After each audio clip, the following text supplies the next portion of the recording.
উনি এত ধৈর্য ছিল, এত ব্রেন ছিল। উনি যখন নাকি ইসহাক বিন রাহওয়ায় আসে পড়েন, ওনার সঙ্গে আরেকজন ছাত্র ছিল হামিদ ইবনে ইসমাইল। হামিদ ইবনে ইসমাইল যখন ক্লাসে যায় খাতা কলম নিয়ে যায়, আর ইমাম বুখারী রাহমাতুল্লাহ যে ক্লাসে যায় খাতা কলম কিছুই সঙ্গে নেই।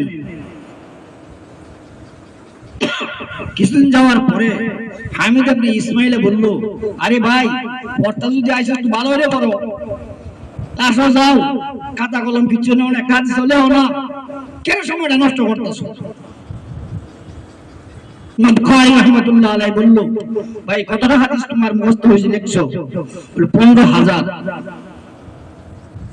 15,000 হাদিস লিপিবদ্ধ করেছে।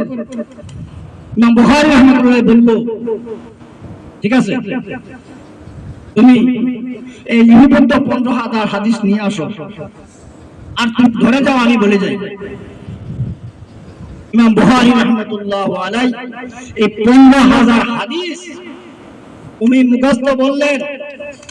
ইসমাঈল বিন হামিদ রাহমাতুল্লাহ বলে ছিল যে আমার খাতার থেকে উনি শুদ্ধ করবে, কিন্তু বলেছে কি ওনার খাতার থেকে আমার খাতা শুদ্ধ করার প্রয়োজন হয়েছে।